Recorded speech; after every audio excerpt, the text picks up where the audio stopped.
The town of Mill Creek was the kind of place where nothing extraordinary ever seemed to happen.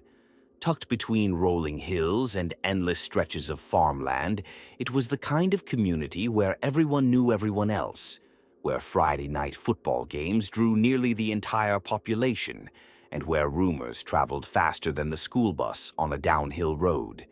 At night, the town would fall into an almost eerie silence, broken only by the distant hum of crickets and the occasional bark of a dog. Streetlights cast pale orange circles on the cracked pavement, and the few cars that passed through seemed like intruders in the stillness. It was here, in this quiet little town, that four teenagers, bright, restless, and full of dreams, lived out what should have been ordinary high school years. Their names were Jake Miller, Sarah Donnelly, Chris Hayes, and Emily Carter. They were all 17, seniors at Mill Creek High, and on the verge of what felt like the biggest transition of their lives. College applications, part-time jobs, and talk of the future filled their days.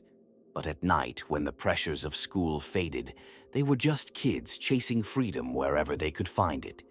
Jake was the one who usually had the car, a beat-up green Pontiac, more rust than paint in some spots. But it ran, and in Mill Creek, that was all that mattered. Sarah was the dreamer of the group, always carrying around a notebook filled with sketches and poems she never showed anyone. Chris was the joker, the one who could make even the most serious teacher laugh against their better judgment. And Emily, the quiet one. She was thoughtful, careful, but when she was with her friends, she felt safe enough to let her guard down. That Friday night, the air was heavy with the scent of summer fading into fall. The four of them had gathered at a small bonfire on the edge of town, the kind of teenage ritual that parents half pretended not to know about. There was music from someone's portable stereo, laughter, and the smell of marshmallows charring on sticks. They talked about everything and nothing, who had a crush on who, which teachers were the strictest, and how they couldn't wait to leave Mill Creek behind. As the night grew later, kids started to drift away, some heading home, others piling into cars for their own adventures. But Jake, Sarah, Chris, and Emily weren't ready to call it a night. There was something about the cool night air, the faint fog rolling in from the nearby river, and the pull of the open road that felt irresistible. "Let's go for a drive," Jake suggested, twirling his car keys around his finger. His grin was wide, mischievous, the kind of smile that usually meant trouble but always sounded like fun. Sarah hesitated for a moment, glancing up at the dark sky. "It's past midnight." "That's the point," Chris chimed in, already shoving his hands into the pockets of his hoodie. "Come on, it'll be fun. No parents, no rules, just us." Emily didn't say much. She rarely did when it came to decisions like this.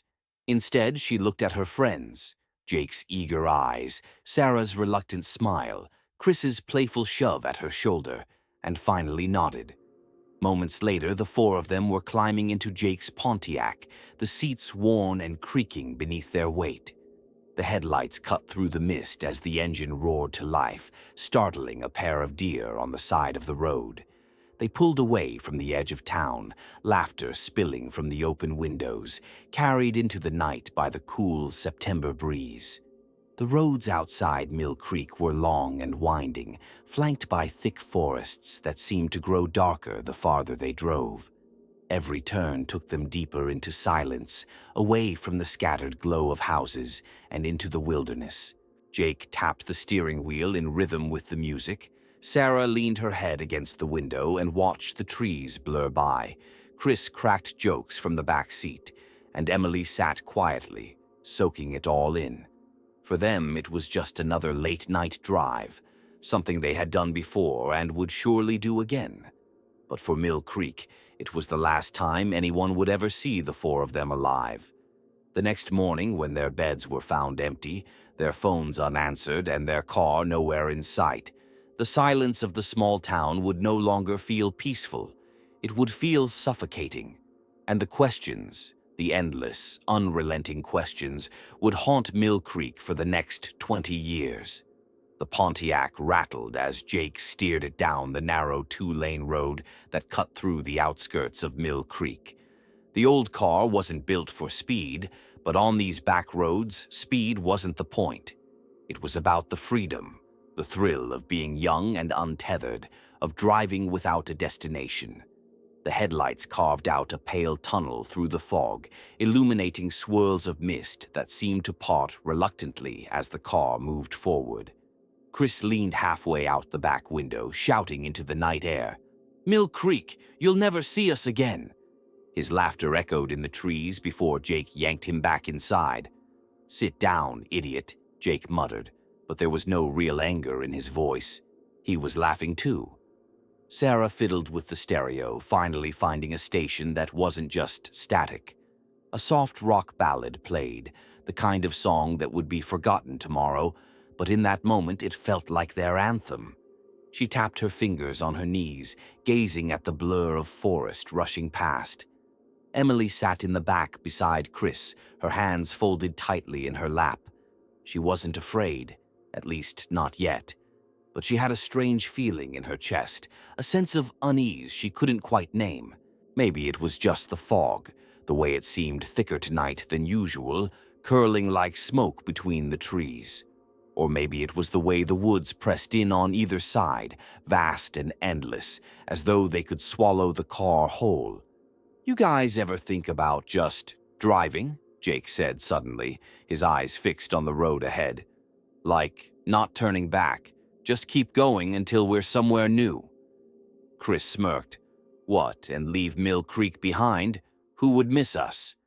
"Your mom," Sarah shot back, grinning. "She'd have the cops out looking in 10 minutes. They laughed, the sound filling the car, warm and alive. For a moment, it was easy to believe that nothing bad could ever touch them, that they were untouchable, immortal in the way only teenagers can believe they are. The road dipped into a valley where the fog thickened, swallowing the headlights until the world outside the windshield looked like nothing more than a wall of white. Jake slowed the car, leaning forward as though that might help him see farther. "This is creepy," Emily whispered, her voice barely audible over the hum of the engine. "Relax," Chris said, though even he sounded a little uncertain now. "It's just fog. We'll drive out of it." But the fog didn't lift.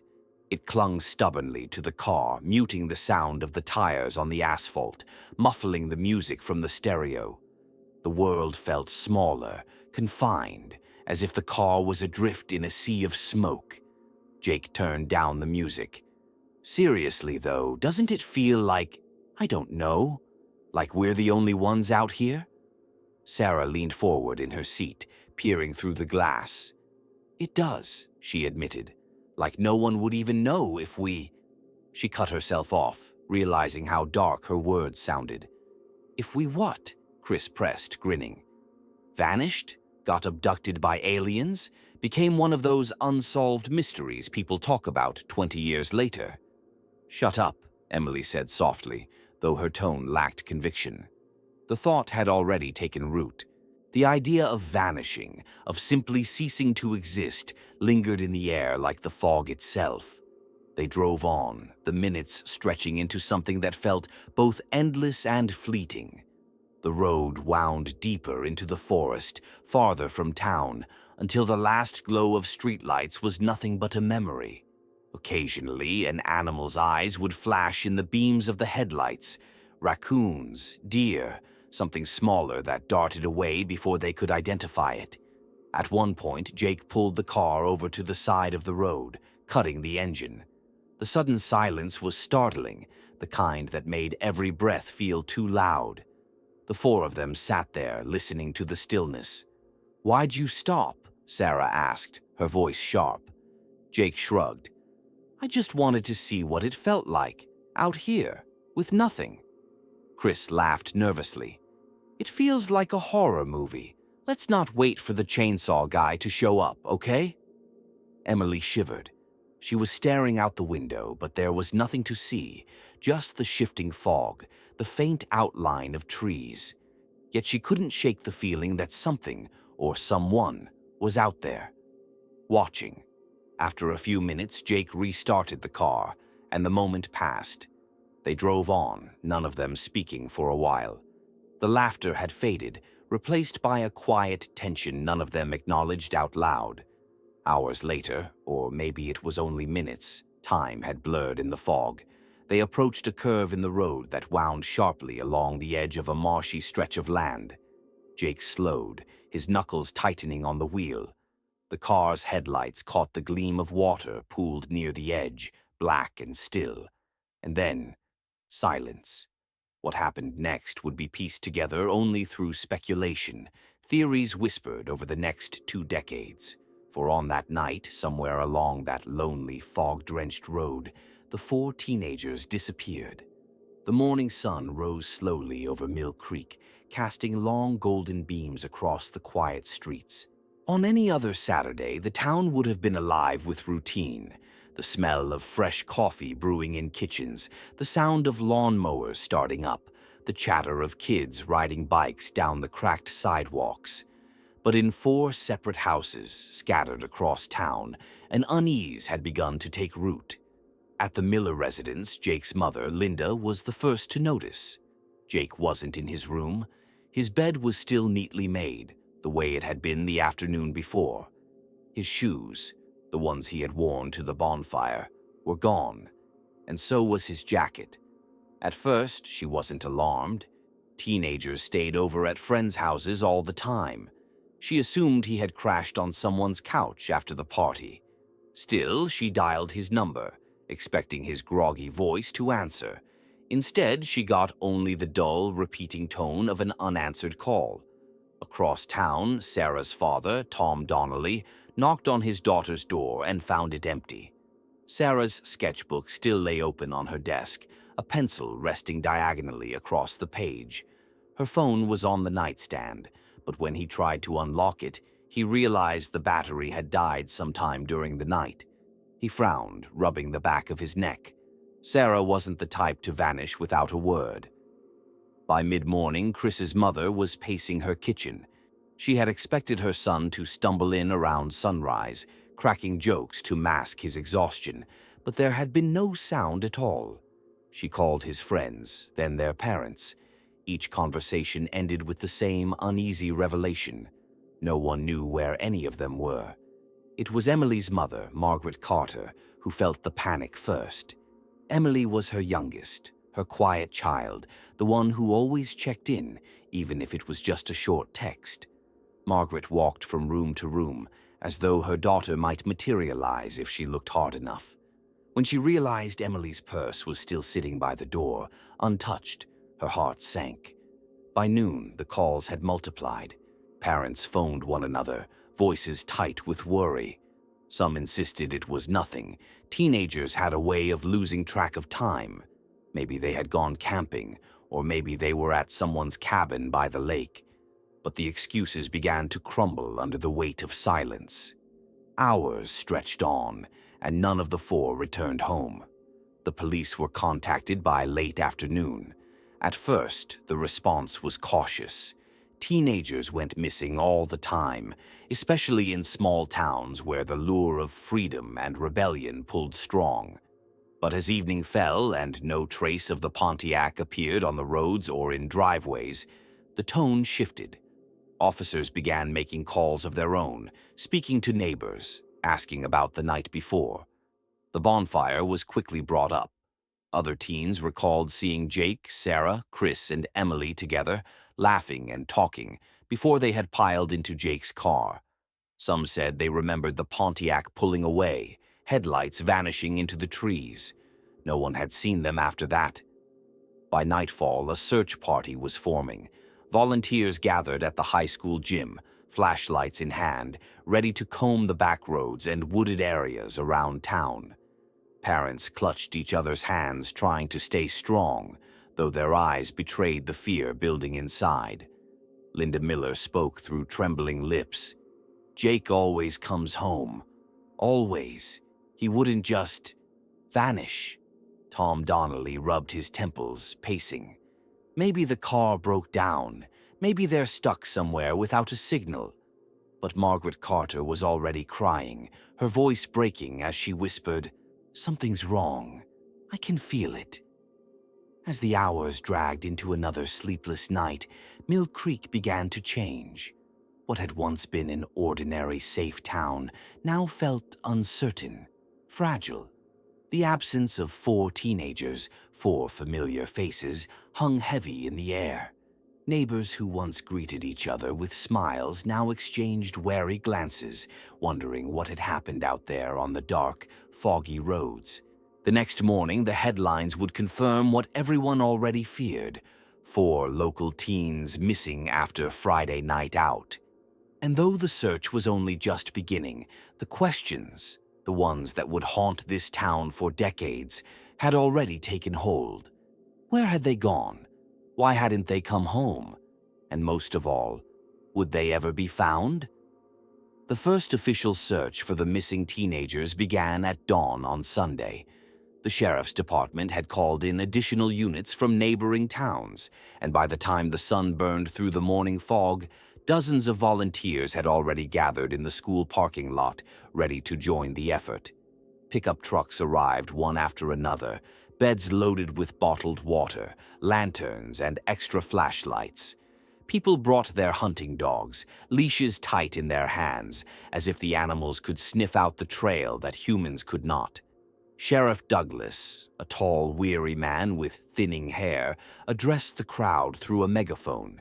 His voice carried over the chatter, but it couldn't mask the unease that clung to the air.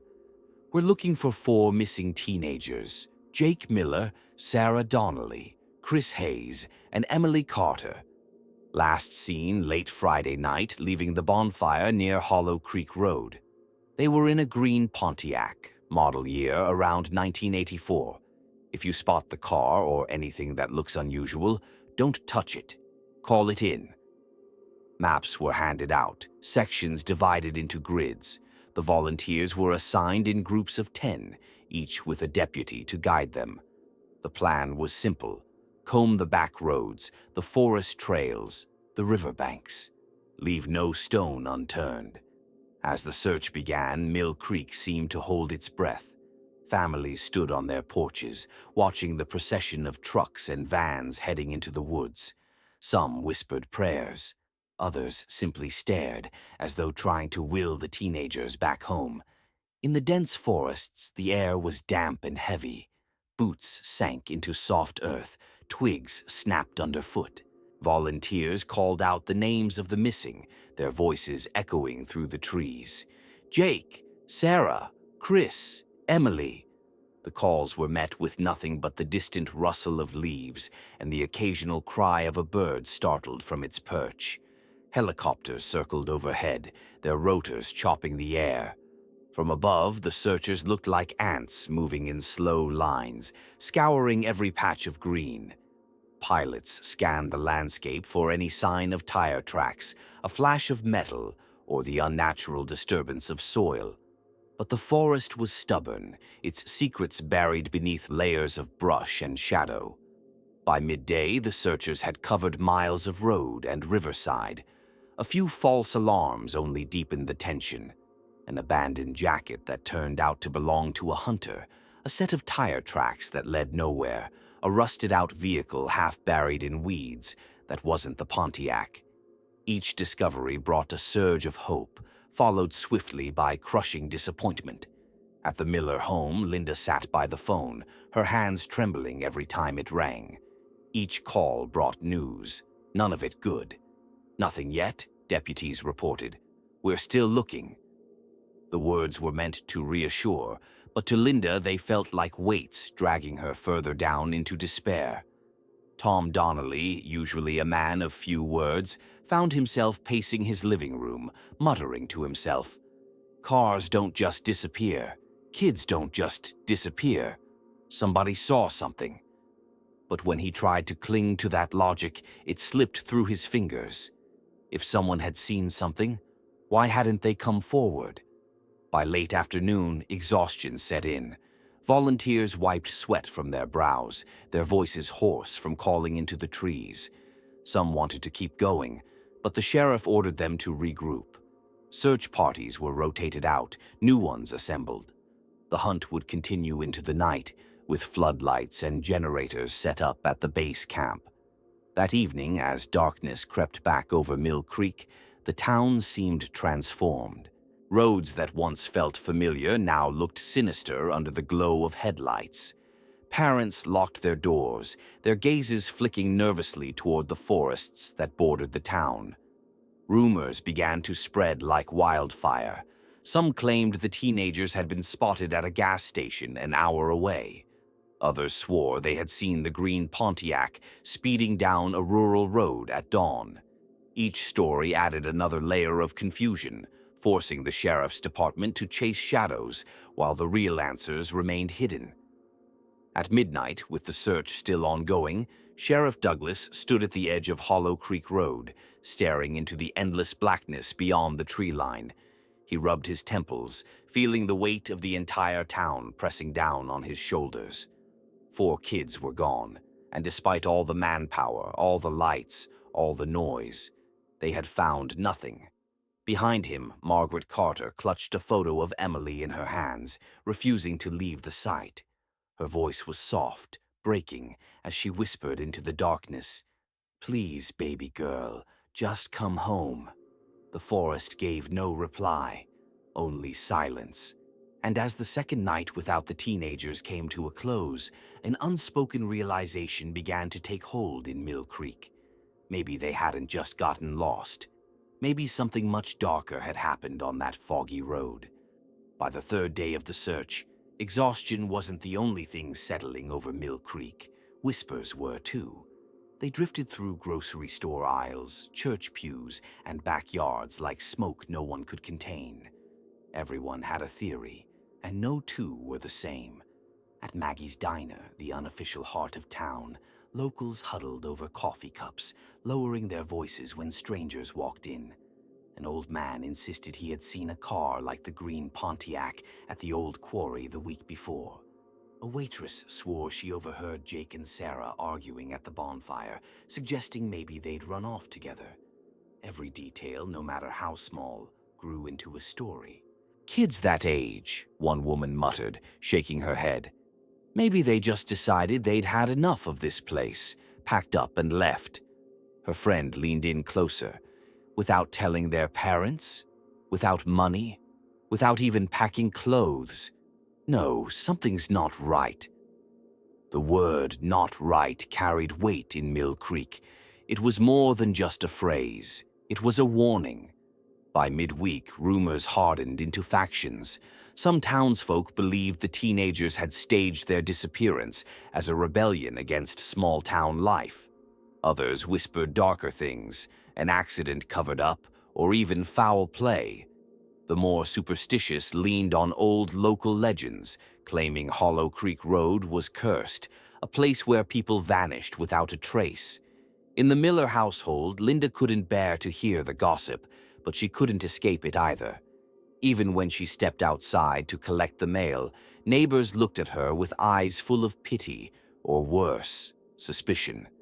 Some whispered about Jake being reckless, that maybe he had driven them off a cliff.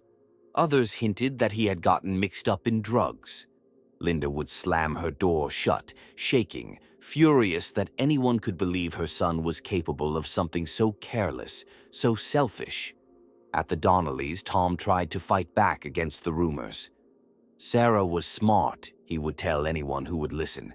She had plans. She wasn't the type to run away. But his words sounded weaker each time he said them, as though he was trying to convince himself more than anyone else. The Hayes family suffered in silence. Chris had always been quiet, reserved, the type who blended into the background. Now his absence became fuel for speculation. He was the kind of boy no one really knew, one man whispered at the hardware store. Sometimes those are the ones hiding secrets. Margaret Carter, meanwhile, found herself facing the ugliest whispers of all. Emily was popular, charismatic, the kind of girl who turned heads. Some cruel tongues suggested she had led the group into trouble, meeting with older men, sneaking off to parties no one knew about. Margaret wept alone at night, unable to understand how quickly people who once smiled at her daughter now turned her into a scapegoat. The sheriff's department did little to silence the speculation. Their updates were vague. Searches continue. No evidence yet. We're following leads. Each non-answer only fed the rumors. Then came the story that rattled the town more than any other. A trucker passing through claimed he had seen the Pontiac pulled over on the side of the interstate, a man standing beside it waving his arms. He couldn't recall the details, what the man looked like, whether the kids were in the car, but the idea that someone outside Mill Creek had been involved took hold. Theories of abduction grew like weeds. Parents locked their doors earlier, kept their children closer. Teenagers who once roamed freely after dark now found themselves under strict curfews. The town's sense of safety, already fragile, was splintering. Local newspapers printed speculative headlines: "Foul play suspected in teen disappearance," and "Are the kids still alive?" The television crews arrived soon after, reporters with polished smiles interviewing grieving parents, then spinning their pain into 30-second segments for the evening news. For the first time in its quiet history, Mill Creek was thrust into the national spotlight, but the exposure brought no answers, only more questions. Among the searchers, tensions rose. Some volunteers accused the sheriff of mishandling the investigation. Others whispered that maybe the families themselves knew more than they were saying. The unspoken suspicion that someone in town was hiding the truth hung in the air like a storm cloud no one could disperse. One night, as the Carter family returned from a candlelight vigil, they found the words "She knows" scrawled in chalk on their front walkway. Margaret collapsed onto the porch, sobbing, while her husband scrubbed the words away. But the damage was done. The rumors had turned cruel, no longer just speculation, but pointed accusations. In the darkness of that week, the missing car became less a vehicle and more a ghost, haunting the minds of everyone in Mill Creek. People imagined it hidden at the bottom of a ravine, or locked in a barn, or burned out in a field. Each theory painted a new nightmare, and each nightmare seemed plausible because the truth remained so stubbornly out of reach. Theories multiplied, but one fact remained unshakable. 4 teenagers had left the bonfire on Hollow Creek Road, and not a single trace of them had been found.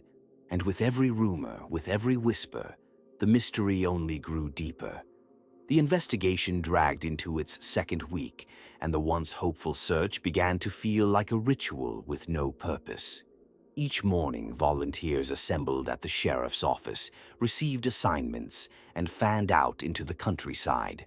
They combed through ditches, waded into streams, and pushed through thick underbrush, hoping for any clue. A scrap of fabric, a discarded shoe, a broken branch that seemed out of place. But each evening they returned with nothing but mosquito bites, sore muscles, and frustration. Sheriff Tom Whitaker tried to maintain composure during the daily press briefings, but his face betrayed the truth. His eyes were sunken, his voice flat. The public wanted answers he didn't have. "We are following every lead," he repeated, though the leads seemed to evaporate faster than they arrived. One of the earliest tips came from a farmer who lived near Hollow Creek Road. He reported hearing the roar of a car engine late that Friday night, followed by what he swore was a scream. Deputies searched his property from corner to corner, but found nothing. The farmer's credibility was questioned. He was known to drink heavily, and soon the sheriff dismissed the story as unreliable. Another lead pointed to the old quarry, a place teenagers often went to drink and smoke. Divers scoured the murky water for days, their air bubbles rising to the surface as townsfolk stood on the banks holding their breath. Each time the divers emerged, they shook their heads. No car, no bodies, no answers. Attention then turned to the interstate. Truck drivers were interviewed, gas stations reviewed their surveillance tapes, and rest stops were checked. For a moment, Hope sparked when a security camera captured a blurry image of a car resembling the Pontiac Firebird at a truck stop nearly 60 miles away. But closer inspection revealed it was just another vehicle, a similar model but with different plates. Another dead end. Rumors of foul play became harder to ignore. Detectives questioned known troublemakers around town, men with minor criminal records, drifters who'd passed through, even a few disgruntled ex-boyfriends of the missing girls. But every alibi held, every story checked out. The investigation widened, but the net came up empty each time. The families grew restless. Linda Miller stormed into the sheriff's office, demanding to know why more wasn't being done. "You're wasting time," she cried, slamming her fist on his desk. "They're out there, and you're chasing shadows." Sheriff Whitaker, weary and defensive, could only promise that they were doing everything possible. But behind closed doors, even his deputies began to doubt. The FBI was eventually called in, but their arrival didn't bring the miracle everyone hoped for. Agents in dark suits asked the same questions the locals had already asked, retraced the same paths, and filed the same reports. Their presence added an air of seriousness, but no breakthroughs. They, too, left empty-handed. The lack of progress weighed heavily on the town. Some volunteers stopped showing up altogether, drained by the endless cycle of hope and disappointment. Others became obsessed, spending every free moment combing through fields or knocking on doors, convinced they were just one step away from uncovering the truth. Then came the false alarms. A muddy sneaker found by a creek, at first believed to belong to one of the boys, was identified as a discarded pair from a camping trip months earlier. A tattered green jacket turned up near the train tracks, initially thought to be Jake's, was determined to belong to a homeless man. Each discovery brought a brief surge of hope, followed by crushing disappointment. In the absence of answers, theories multiplied. Some locals began to insist the car had been driven far away, hidden in another state. Others believed the group had been forced into the woods and buried in shallow graves yet to be uncovered. A few whispered that the teens had been victims of something stranger, something beyond explanation. Abduction by a cult, or even by something not entirely human. But the most haunting theory came from the searchers themselves. Maybe the car had gone off the road into one of the countless ravines surrounding Mill Creek, swallowed by mud and brush, hidden so well it might never be found. The landscape itself seemed to conspire against them, its dense forests and winding roads covering secrets that didn't want to be revealed. By the third week, the investigation had slowed to a crawl. Media crews packed up their vans and moved on to fresher stories. Volunteers returned to their jobs, their farms, their families. Only the parents remained relentless, refusing to let the memory of their children fade. Every night they sat by their phones, hoping for a call that never came. For the sheriff, each day felt heavier than the last. The unanswered questions piled up like stones on his chest. Where was the car? Why had no one seen them after they left the bonfire? How could 4 teenagers simply vanish without a trace? And though he would never admit it aloud, Sheriff Whitaker began to fear the unthinkable. That Mill Creek might never know the truth, that the mystery of that night on Hollow Creek Road would become a permanent scar on the town's history. But the truth, though buried, was still out there, waiting. Winter came early that year in Mill Creek. Frost clung to the windows of the sheriff's office, and the once busy bulletin board filled with search maps and photographs began to gather dust.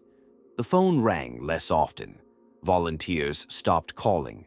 The flood of media inquiries that once overwhelmed the town slowed to a trickle until only silence remained.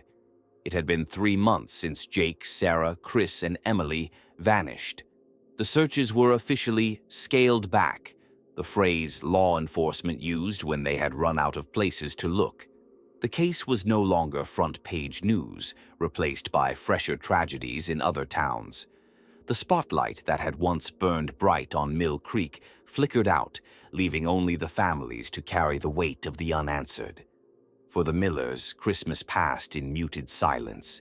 Linda refused to decorate the tree, the sight of ornaments too painful without Jake's laughter to fill the house. His unopened gifts sat in the closet, hidden but not forgotten. Each night she lit a candle in the window, a beacon for a son who never came home. The Donnellys clung to their routines. Tom shoveled the driveway at dawn, even when it hadn't snowed. Mary cooked elaborate dinners no one could eat. They avoided Sarah's room, keeping the door closed as if to preserve it in time. On New Year's Eve, instead of celebrating, they sat on the couch together, holding hands, staring at the silent clock until midnight passed like any other moment. The Hayes family grew quieter with each passing week. Chris had always been reserved, and now his absence seemed to swallow the household whole. His mother stopped answering the phone. His father, once a steady presence in church, stopped attending services altogether. Their grief was a private one, carried in silence, invisible to outsiders, but heavy as stone within their walls. Margaret Carter became almost unrecognizable. Emily had been her shining star, her pride. Now Margaret drifted through her days like a shadow. She stopped teaching Sunday school. She stopped gardening. She spent hours sitting in Emily's room, brushing her daughter's hairbrush through empty air, whispering prayers no one could hear. The sheriff's department filed reports, filled binders, and labeled boxes, but there was nothing new to add. Leads had dried up. Evidence was non-existent. The Pontiac Firebird, once a symbol of youthful freedom, had become a phantom. Without the car, there was no trail, no timeline, nothing solid to hold on to. When spring returned, the families organized another search on their own. Dozens of locals joined, combing through ravines and back roads yet again. They found animal bones, discarded beer cans, an old tire half buried in mud, but nothing that pointed to the missing teens. Each discovery brought fleeting hope followed by crushing disappointment. The families returned home exhausted, empty-handed, and heartbroken all over again. The years that followed were marked by anniversaries. Each September, vigils were held on Hollow Creek Road. Candles flickered in the dark, photographs of smiling teenagers placed at the roadside like eternal sentinels. People gathered, spoke softly of memories, and promised never to forget. But as the years stretched on, fewer attended. Life in Mill Creek crept forward as it always does, leaving the families stuck in a moment that never passed. The town's children grew up with the story. For them, it became less a tragedy and more a legend. Parents warned their kids not to drive too fast on Hollow Creek Road, whispering that the ghosts of Jake, Sarah, Chris, and Emily still lingered there. Teenagers dared each other to visit the spot late at night, headlights off, just to feel the chill of something they couldn't explain. The story became a cautionary tale, stripped of its human weight, even as the families still carried the real grief. Detectives came and went over the years. Some reopened the files, hoping to find something overlooked. They conducted new interviews, retested old evidence, ran fingerprints through updated databases. But each review ended the same way, with the case refiled under unsolved. Hope rose and fell like the seasons, always leaving the families right where they began. Sheriff Whitaker retired a broken man, convinced he had failed the town. His replacement, though determined, faced the same empty trail. Each time the case was mentioned, officials said the same words: "We haven't given up." But the phrase rang hollow, repeated too many times without progress.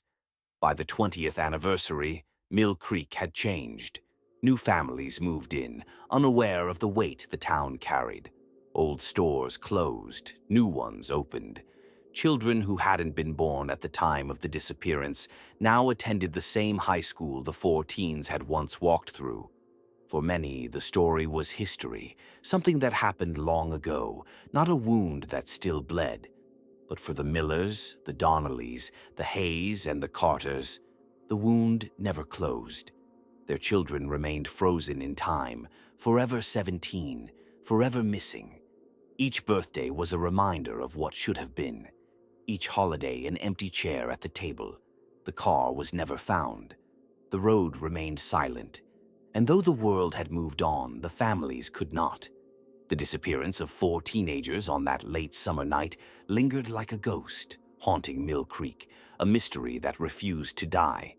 And so the case went cold. It was the spring of 2019 when Mill Creek's long-frozen mystery began to thaw. 2 decades had passed since Jake, Sarah, Chris, and Emily vanished, and though the case had grown cold, it was never forgotten.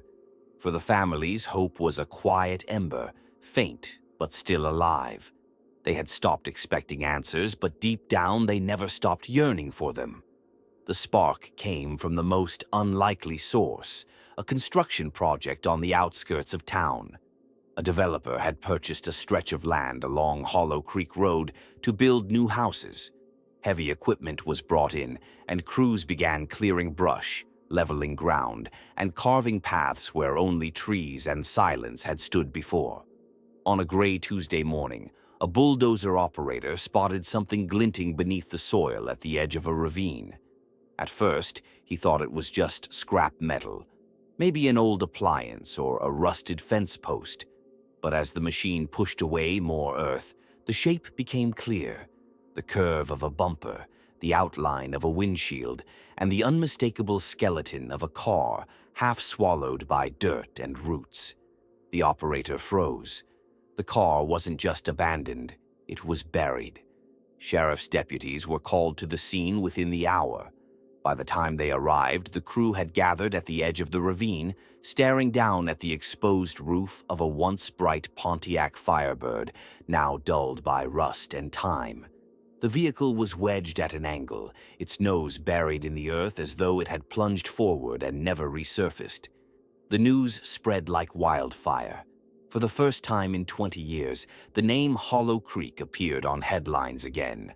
Possible break in Mill Creek cold case. Families who had lived with decades of silence felt their hearts lurch. Could it really be their children's car? The excavation was slow and deliberate. Crime scene technicians carefully removed layers of soil, treating the ground as though it might still whisper secrets. Photographers documented every step, while deputies kept reporters and onlookers at a distance.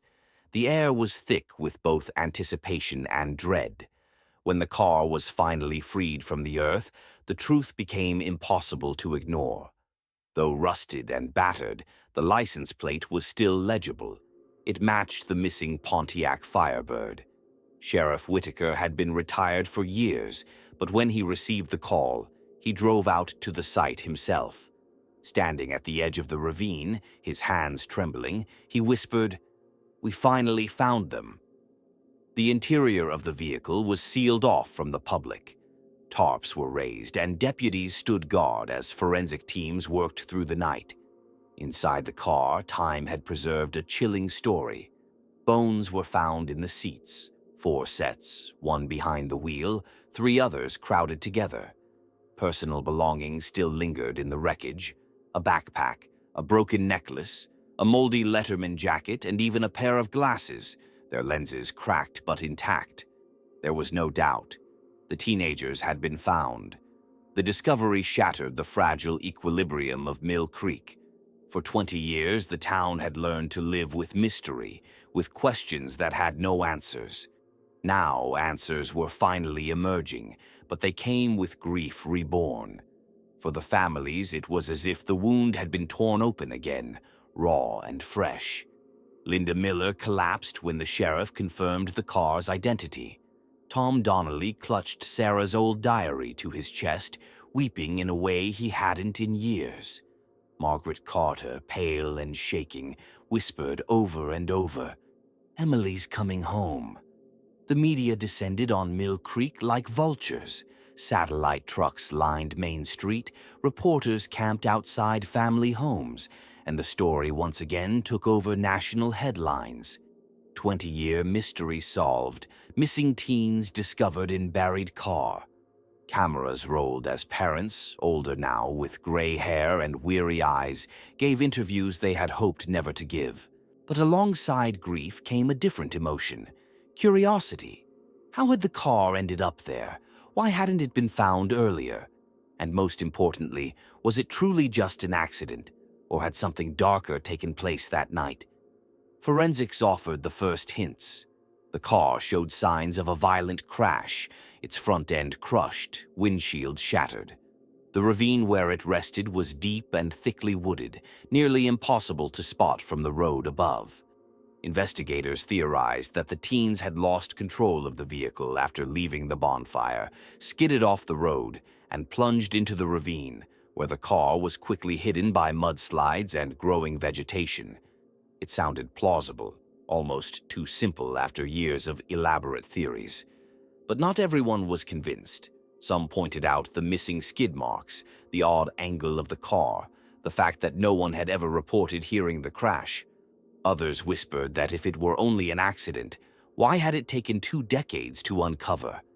Detectives reopened the case officially, treating the site as a potential crime scene rather than a closed accident. They ordered autopsies on the recovered remains, searching for answers that bones might still hold. They cataloged every item from the car, hoping for clues in the smallest details: a scratch, a stain, a misplaced object. For the families, closure was bittersweet. They finally had their children back, but the revelation brought no peace, only more questions. Linda Miller told a reporter through tears, "I waited 20 years to bring my boy home, but now I have to know. Why did no one find him sooner?" Mill Creek itself felt split in two. Some residents sighed in relief, grateful to have the mystery resolved. Others bristled with unease, suspecting that the truth was still buried deeper than the Pontiac. The car had been found, the teenagers had been found, but the story was far from over. Time seemed frozen inside the Pontiac, now resting at the bottom of the ravine. The car had been swallowed by years of earth and root, half hidden by thick soil and twisted tree limbs. It was as if the forest had conspired to erase it from memory, covering it with a silent shroud, leaving only the faint outline of a vehicle that once carried 4 laughing teenagers toward freedom. The dull green and rust paint was mottled with streaks of mud and decay, but traces of its former brightness lingered like the ghost of a summer that had died too soon. Forensic lights cast long, trembling shadows across the interior as the investigative team peered through the broken windows. The seats were mangled and torn, the foam exposed and blackened with mold and dirt. The seatbelts, normally a symbol of safety, were twisted and jammed at impossible angles, as if some violent force had forced them into unnatural positions. On the floor and dashboard, the remnants of their last hours were strewn in a pattern that seemed almost deliberate. A soda can, crushed flat beneath a fallen branch, hinted at a moment frozen mid-action.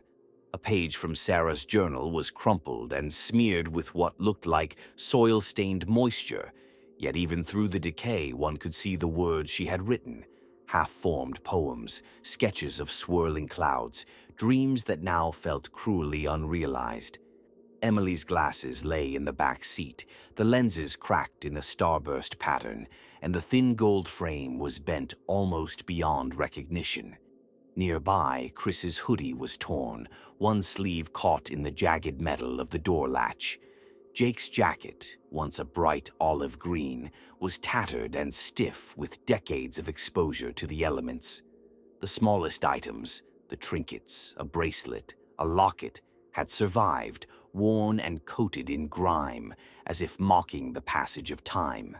But it was the positioning of the bodies that chilled the investigators most. They were not sprawled haphazardly, as one might expect from a typical crash. Instead, each lay in a tense, almost constrained posture. One could see the subtle signs of struggle frozen in the rigid angles of their limbs. The skeletal remains indicated trauma inconsistent with a mere accident. Fractures to the skull and jaw, bruising patterns on the ribs suggesting compression or restraint, and deep contusions along the forearms and hands. Some injuries appeared defensive, as though the victims had tried to shield themselves from repeated blows. The windshield was a spiderweb of cracks, but the fractures emanated inward, from a force inside the car, not the external impact of the ravine. The rearview mirror was snapped clean off, its mounting bracket embedded in the ceiling padding. Even the steering wheel had been twisted unnaturally, its alignment off by several inches, suggesting that something or someone had forced it during the moments of crisis. Forensics noted these anomalies meticulously, photographing and documenting every angle, every shadow of irregularity. Beyond the bodies themselves, the car told another story in subtler ways. The dirt and vegetation suggested the vehicle had been partially buried for decades, but certain layers of soil indicated intermittent disturbance. Some debris appeared to have been removed or reset over time, almost as if the car had been partially uncovered and then returned to its hiding place. Forensic archaeologists would later speculate that the ravine might have shifted during storms over the years, revealing glimpses of the car that were almost always hidden from view. Inside, traces of biological matter were still detectable. Hair fragments, tiny fibers, and dried organic residue were collected carefully, analyzed for DNA. Investigators discovered residues that suggested a mix of sweat, blood, and possibly other bodily fluids, though the extent of decomposition made certain conclusions impossible. Yet even in decay, the patterns of distribution suggested moments of panic, sudden movement, and struggle. The forensic team noted areas where the blood flow indicated that at least one of the teens had likely sustained severe trauma before the car had come to rest. The terrain surrounding the ravine added another layer of mystery. There were no consistent skid marks leading off Hollow Creek Road. The soil near the roadside showed signs of minor disturbance, as if a vehicle had briefly touched the edge before disappearing from view. But the majority of the car's descent showed no conventional path, a terrifying, unnatural drop that would have been difficult to survive unscathed. Experts would later debate whether the car had veered off accidentally, lost traction on the foggy road, or whether some external force had contributed to its fall. Even more perplexing were the tiny details overlooked by time but noted by investigators. The dashboard contained small scratches near the glove compartment, too precise to be caused by an accident. The radio, still faintly intact, had a knob turned halfway, perhaps adjusted during the last frantic moments. On the floorboard behind the driver's seat, a crushed candy wrapper, hardly significant at first glance, contained fingerprints inconsistent with any of the teens, though after decades confirming their origin was impossible. Every new observation raised more questions than answers. By the time the forensic analysis was complete, it was clear that the story of that night was far more complicated than anyone had imagined. This was not merely a car lost to a ravine. It was a time capsule of fear, confusion, and tragedy. Each detail, the positioning of the bodies, the unusual trauma, the interior anomalies, and the surrounding environment, pointed to something more than a simple accident. Yet the evidence was circumstantial, leaving room for doubt. The families, witnessing the painstaking excavation and examination, were thrown into renewed grief. 20 years of unanswered questions had left them numb, but seeing the tangible remains of their children, finally, painfully, brought an overwhelming flood of emotions, sorrow, rage, disbelief, and a deep, gnawing uncertainty. How could this have happened? Why had it taken 2 decades to uncover? And most haunting of all, was this truly just an accident, or had someone, or something, ensured that night would remain a secret forever? As the forensic teams packed up their equipment and the news crews broadcast the chilling images, one thing was undeniable. The story of the Pontiac Firebird was far from over. The car had been found, the teenagers returned in skeletal form, but the question that now hung over Mill Creek was darker and more troubling than ever. The silence of Hollow Creek Road was no longer innocent. Every crack, every root, every shadow seemed to whisper the same thing. The truth was still out there, waiting to be uncovered. And in the minds of the investigators and families alike, one question loomed above all others, echoing like a curse across the years. Was it truly an accident, or something far more sinister?